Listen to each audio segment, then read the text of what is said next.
Hey everybody, welcome to another exciting movie review here on Sell Me a Movie, a segment on Cavalier Studios YouTube channel where what I will do is I'll try to tell you guys the positives of a specific movie, whether if it be good or bad in the ratings. Of course, you could support the channel by hitting the subscribe button down below, as well as follow us on all social platforms.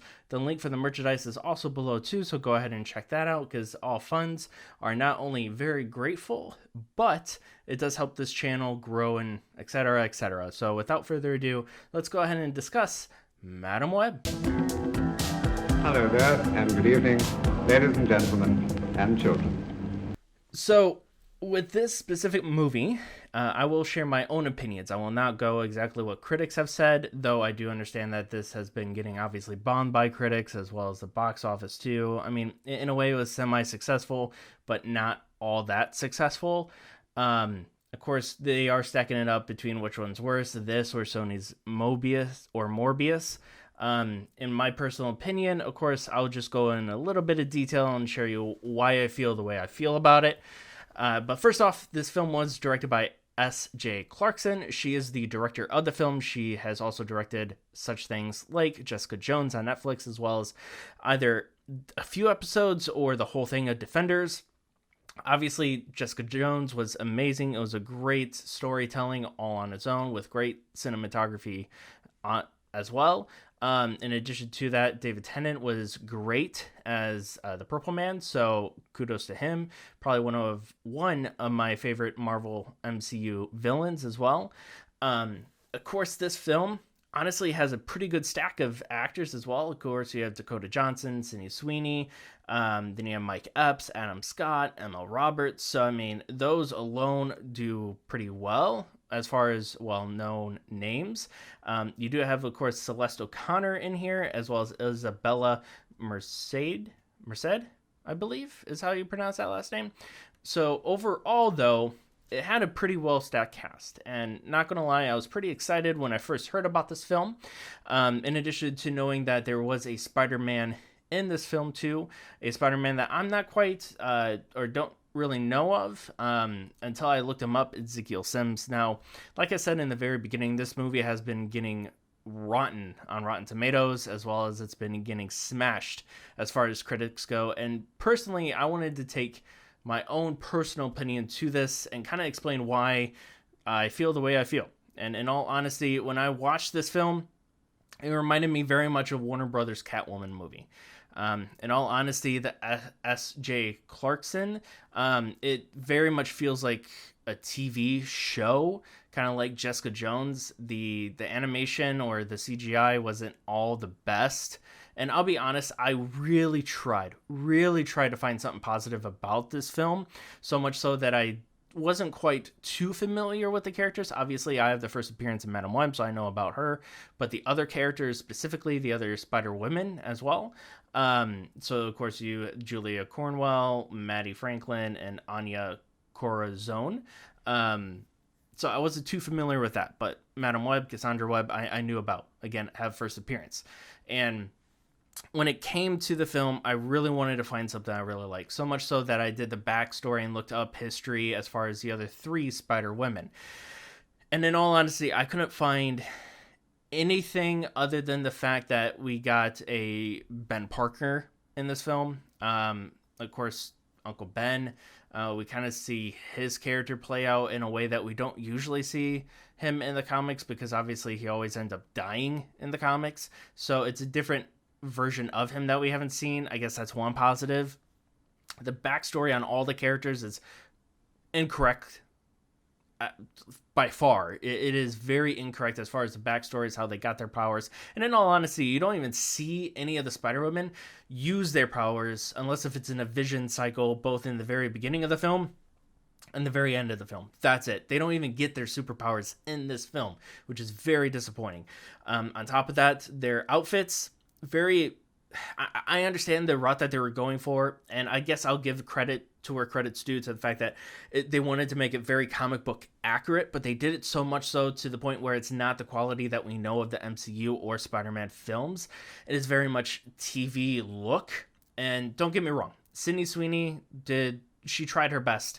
Dakota Johnson tried her best, even though in the film, it made me feel like Dakota Johnson didn't even really want to be there. There are moments in the film where she did really well, and then other moments where she just seemed like she didn't want to be part of the movie anymore, which is very upsetting in that manner. As well as when it came to a crying sequence where she was supposed to be upset and crying, it felt very forced as well. She was forcing herself to feel that way, and that alone just took me out of the movie a little bit. Sydney Sweeney, of course, did a wonderful job, though her character felt more like how her character is in Euphoria, in terms of when we first get introduced to her, very, very self-conscious, not very confident in herself, I want to say. So that was kind of similarities in that. So overall, Ezekiel Sims too, his sequences when it has him in the office, again, it reminds me of Defenders. It reminds me of Jessica Jones, not the quality that we are aware of.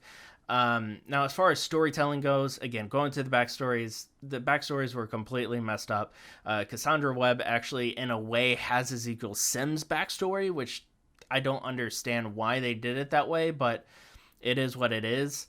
I do like the fact that Madam Web is in the movie, but that's honestly it. I like the fact that the character basis, like the 3 Spider-Women, that Cassandra Webb is in here, Madam Web, or even Ezekiel Sims, just the names themselves, and we almost got a great quality Madam Web movie. I don't know what happened. I do know a major flaw in this film that they actually cut out was it was supposed to tie into Andrew Garfield's Spider-Man, but unfortunately they took anything Andrew Garfield related out of the film. Whether if it be Spider-Man, whether it be Andrew Garfield itself, they completely took him out of the film, which is very upsetting, only because of the fact that what they wanted to do is they wanted to adapt it into the Tom Holland Spider-Man, which honestly, it doesn't make sense because this film takes place in 2003, I believe, and that doesn't correlate with the age of Tom Holland. So they wanted first Andrew Garfield, then they took Andrew Garfield out, then they wanted to associate it to Tom Holland, but then they realized that, oh wait, the years don't match up, so this will be its own thing. Again, it's gotten to the point where many reviewers, many fans have said that the individuals who are either writing or doing these TV shows or Marvel movies, they don't seem like fans. They don't know the source material that well. And it honestly shows, obviously, in this film. I didn't get to see Morbius in the theater, but I did get to see it when it came out. I'll be honest, Morbius had better sequences in that film than what this one did. Better fight sequences, better cinematography. Not only that, but this film, Madam Web, actually used a scene from an Andrew Garfield movie, if I'm not mistaken. It's either Andrew Garfield or the OG Spider-Man that we all know and love, Tobey Maguire. It's a sequence where you see a brick building and it's swinging up. So there are many flaws to this film. Like I said, I tried my hardest to find something I liked about it, and there may have been little slivers of it that I've mentioned. But overall, though, I was very disappointed in this film. I hope they don't tie it into any of the Marvel movies going forward. Honestly, I really hope that if they do make a sequel, it's 100 times better than this. But at the same time, I wouldn't mind a soft reboot either. Like, keep the actors possibly, because, I mean, they earn their way for these roles. But work with them a little bit. Just like how the Han Solo movie, the actor had to get a little bit of work done to get him to where we know him today. The same way with this, just work on the individuals because the characters are there, the people are there. It just needs that fixing and many other things. But overall, like I said, that's my personal opinion. I know this review is kind of going a little bit lengthy, but I wanted to give you guys my review on it, not what other people are saying. And quite honestly, a lot of people are saying that they didn't like it because this was bad, this was bad, this was bad, and it all matches the same. I kind of wanted to give you guys a review that was different from everybody else's, coming from a Spider-Man fan. So again, that was my review. If you guys did see it, though, leave a comment down below. What did you think? And of course, if you liked it or if you didn't like it. But other than that, we'll see you guys next time for the next review.